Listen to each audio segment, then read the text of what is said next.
Good evening and welcome to Canton Confidential, the Karen Read murder trial. I'm J.C. Monahan. And I'm Glenn Jones. We are now just hours away from opening statements in the high-profile retrial of Read. It's all unfolding tomorrow at Norfolk Superior Court in Denham. For the second time, the Commonwealth will make the case that Read fatally struck her boyfriend, Boston police officer John O'Keefe, with her SUV, while the defense will once again argue that someone else is to blame. Read's fate will be decided by a jury of her peers. 18 jurors have been seated for the case. They are evenly divided, 9 men and 9 women. 12, of course, will eventually deliberate, while 6 will serve as alternates.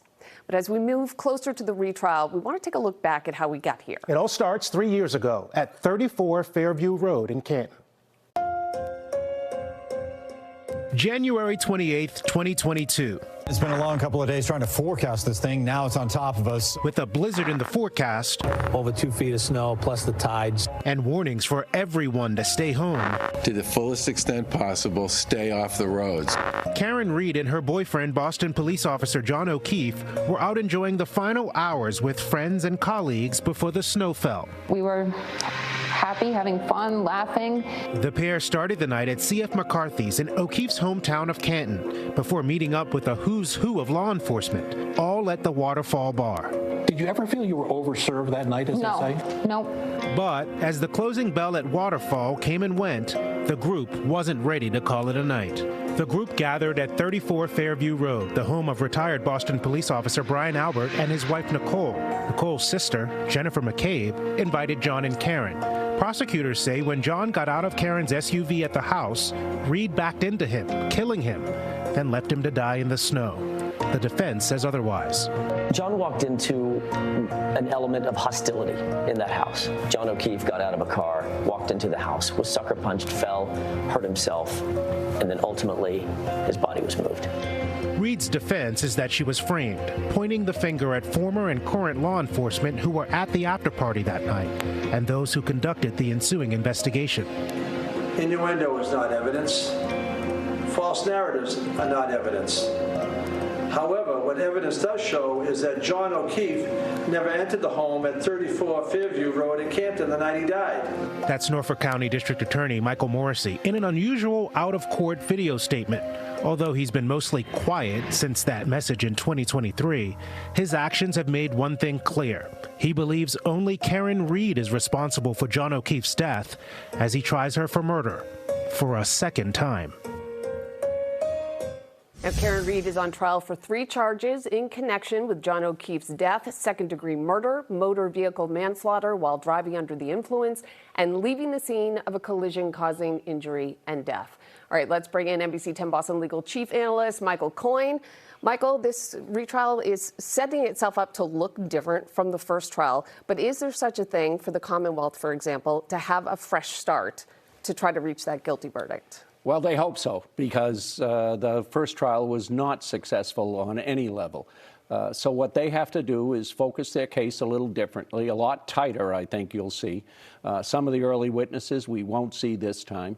And what they'll do here, as opposed to the first trial, is focus pretty heavily, I think, on the drinking and then the electronic evidence and the accident reconstruction evidence that will connect John O'Keefe's death to her vehicle and her driving while under the influence. And we know Special Prosecutor Hank Brennan will do the opening statements tomorrow instead of Adam Lally, who delivered the opening statements the first time around. I imagine you expect to see that streamlined case start from absolutely the first moment. I do. And we already know that it's likely they're going to play some of her video interviews, some of her out-of-court statements during the opening, at least to preview them for the jury that evidence will be received.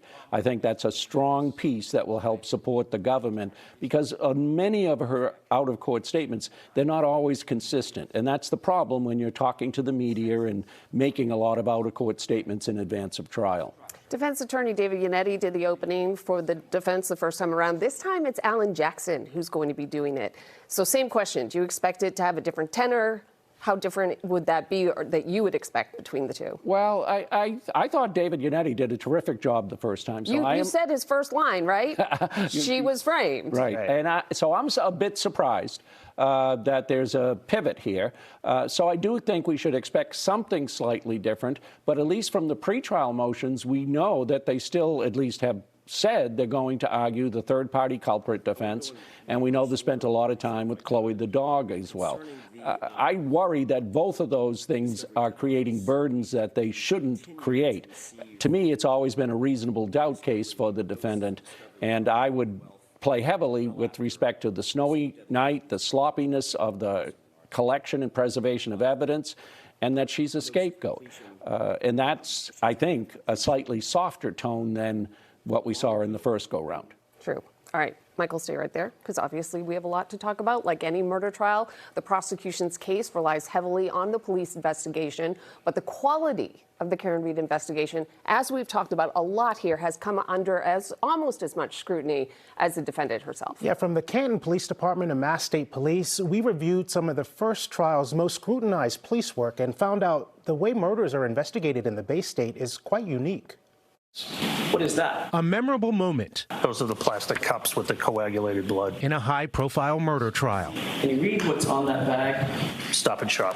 It's one of many revelations from the Karen Read case that led to endless chatter on social media, criticism from legal experts. The optics are terrible. For true crime writer Susan Zalkine, who investigates why things like red Solo cups happen in Massachusetts homicide cases, the Read trial was a light bulb moment. We went through some of the police work from the Read trial to get Zalkine's perspective. She says the Commonwealth's main obstacle is the lack of a centralized, statewide major crimes unit with highly trained investigators like every other state in New England.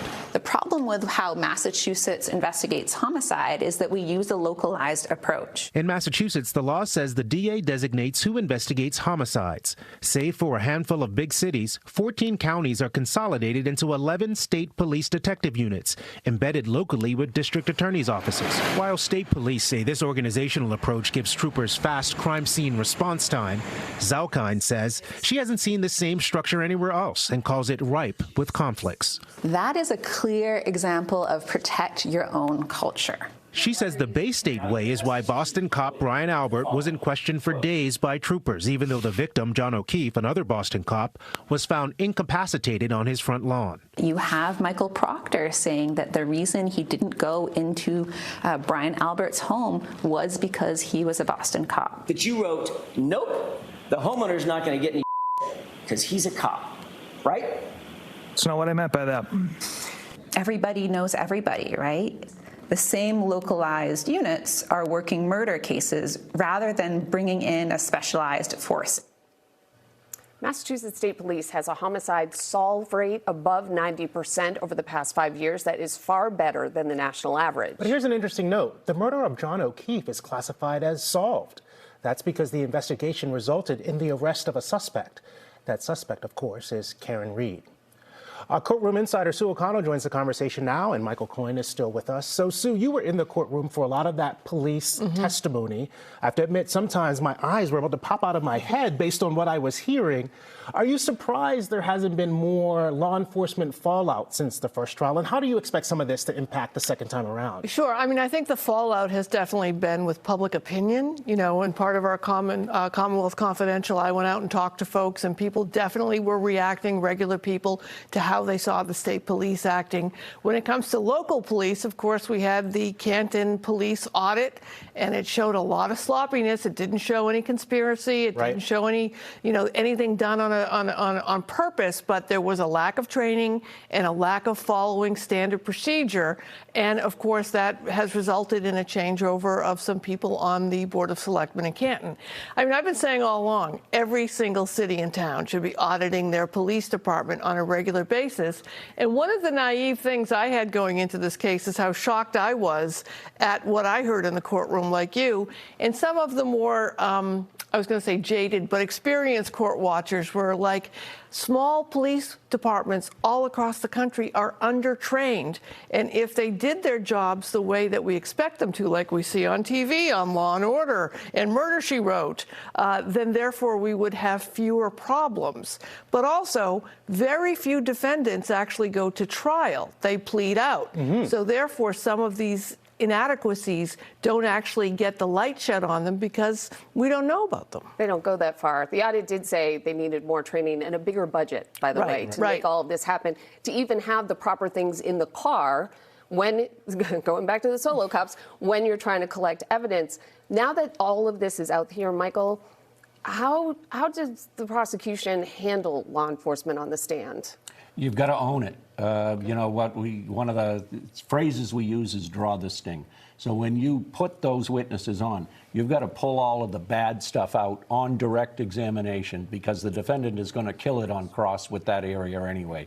So you want to talk about, he probably will talk about in the opening, that things weren't perfectly done. Things were far from perfectly done. But at the end of the day, you need to focus on the key pieces of evidence, the X, the Y, the Z, that he's going to make his case on. It's problematic for the prosecution. There's no doubt about it. We've all said that from the early parts of this case. The question is, will the prosecution be able to overcome it and to try and reach beyond a reasonable doubt the defendant's guilt? It's going to be very difficult because of the sloppiness of the investigation and preservation of the evidence. Wow. All right, both of you again, stay right there. Don't miss any of the Karen Read murder trial. Get the full recap of what happened in court, expert analysis, and what we could see next. This is coverage you won't see anywhere else. Canton Confidential, weeknights at 7 on NBC10 Boston. Karen Read's defense team is using a third-party culprit defense strategy. Judge Beverly Cannoni is allowing them to implicate Brian Albert, seen here on the left, as well as Brian Higgins. Read's attorneys can't implicate the Bryans during opening statements, but can do so during the presentation of evidence. Both men were inside 34 Fairview Road the night that the Commonwealth says Read fatally struck O'Keefe with her car. So tonight, we're looking back at their time on the stand in the first trial, starting with Brian Albert.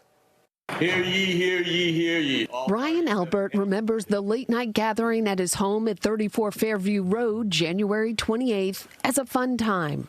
I think people were just sitting around, having drinks. Someone had a speaker, and they were listening to music and just talking and hanging out. Underscoring that he never saw Read and O'Keefe show up. After Brian left, I had gone upstairs and hung out and watched TV up in my bedroom. John O'Keefe and Karen Read never entered my house. The next morning, Albert says he slept through some of the police response, not knowing what had transpired. Shock.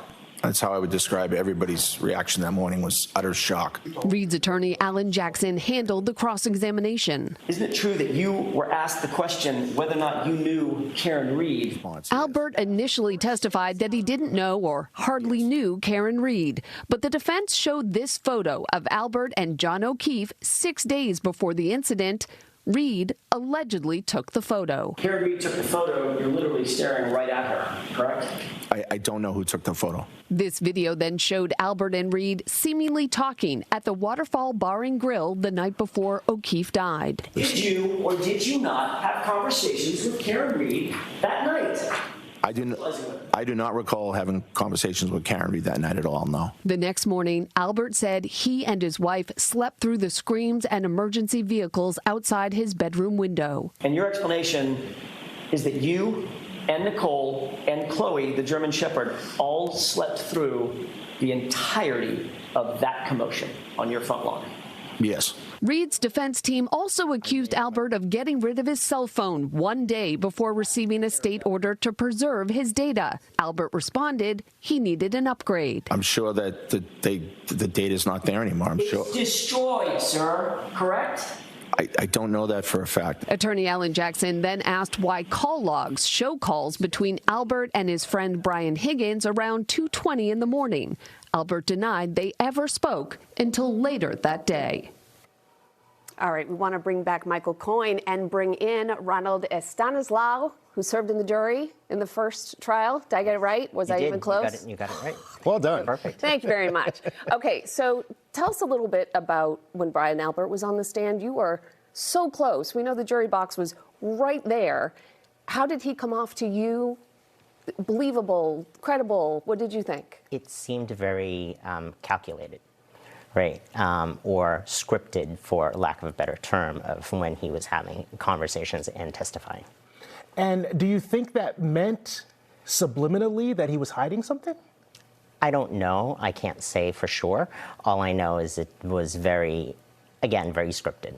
like he was reading from a teleprompter, for lack of a better term. Wow. Well, so, Michael, you've said before you think for the defense, reaching for a third-party culprit strategy is almost going farther than you need to. Can you explain why you feel that way? Sure. If the jury is left with the choice of it either has to be Karen Reed or Brian Higgins or Brian Albert, well, then the question is, which way does the evidence tilt more heavily? Who was he with last? Who do we know he was with? Who would have any type of motive to cause his death? And there is evidence that would support that Karen Reed is the person that all of those factors fit into. And there isn't much of a connection between Brian Higgins and Brian Albert. So if the jury thinks it's one or the other, well, then that's a burden that they shouldn't have to reach, and that's a problem. It's a reasonable doubt case. I think when you look at the evidence, you look at how sloppy the police work was, you look at the questions surrounding why they didn't come out of the house, why did Brian destroy his phone, and not just destroy his phone, but do it in pieces in various places on the reservation.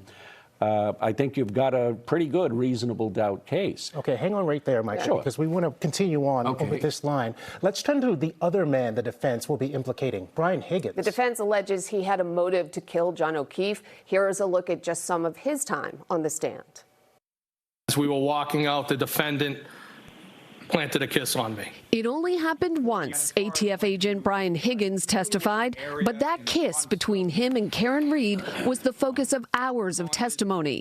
Texts between the two took center stage. Defendant said, "I'm glad you came over tonight," with some type of face. I responded, "Me too." Higgins was one of several people at 34 Fairview Road the night before John O'Keefe's body was found on the lawn of that home in Canton. Prosecutors introduced the texts they say were exchanged in the weeks before O'Keefe died. Defendant responded, "Do you like me?" I said, "Yes," from jump. Defendant said, "When was jump?" I said, "First time I saw you." You know, I'm not proud of these text messages. It is what it is. I'll take responsibility for them. But, you know, John was a friend at the same time, and I certainly wasn't, if they were at the end of the relationship, they were at the end of their relationship, but I wasn't going to have somebody utilize me and weaponize me against somebody that I liked. Reed's lawyers have suggested Higgins and others could be responsible for O'Keefe's death. They grilled Higgins about his ties to Reed, how he felt when Reed stopped texting, and phone records that show Higgins and Brian Albert exchanged calls just hours before O'Keefe's body was found. One call lasted 1 second, the other 22 seconds. What was your explanation? Well, I used a phrase that people commonly used as a butt dial. At one point, Higgins brought in his own personal attorney. As Reed's lawyer, Alan Jackson, continued his cross-examination. He pushed Higgins to explain why he got rid of his cell phone just as the investigation into O'Keefe's death picked up. I do not have that phone anymore. You've destroyed that phone, haven't you? No, I threw the phone away. Well, that's destroying the phone, isn't it? I had every right to do that. Did you remove the SIM card for that phone, drive onto a military base, throw the SIM card in one dumpster and the phone in a different dumpster? That is not correct. You knew when you were throwing that phone and the destroyed SIM card in the dumpster that from that day forward, no one would ever be able to access the content of what you and Brian Albert had discussed by text messages on your old phone, correct? Anybody.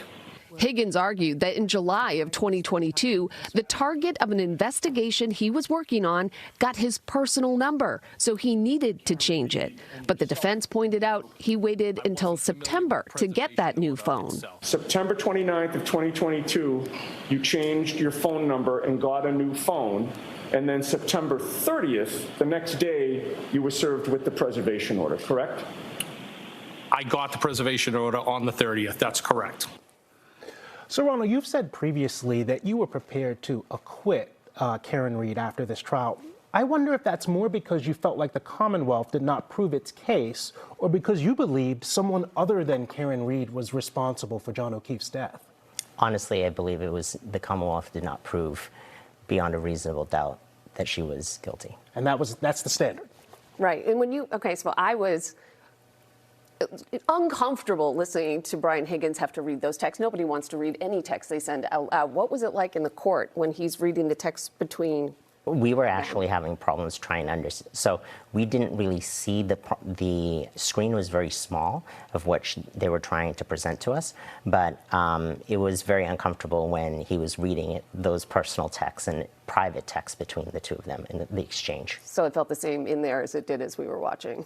And it's not surprising that you have technological problems when you're trying a case. You've got to be careful, and you've got to make clear, especially pieces of evidence like that may well resonate with the jury, that they can actually see them and understand what is the conversation that's taking place. All right. Thank you both. Michael Coyne, Ronald Estanislao, thank you both very much. Before we go, just a quick reminder about our coverage. With opening statements tomorrow, remember to join us here on Canton Confidential. The Karen Read murder trial. We'll have a full recap of the latest developments from court, as well as legal analysis. And then starting on Sundays, you'll be able to stream it all on Peacock. We leave you now with a look at John O'Keefe. Once again, we can expect loved ones to share their memories of his life taken too soon. New lawyers, new tactics, new trial, same charges. Boston police officer John O'Keefe is dead. His girlfriend Karen Read is accused of his murder, but the defense says she's the victim of a massive cover-up. Now, new evidence could change everything. NBC10 Boston is taking you back inside the courtroom, bringing you every minute of her new trial, live. Don't miss a minute as the saga unfolds. Canton Confidential, the Karen Read murder trial. Continuing coverage streaming on the NBC10 Boston News Channel.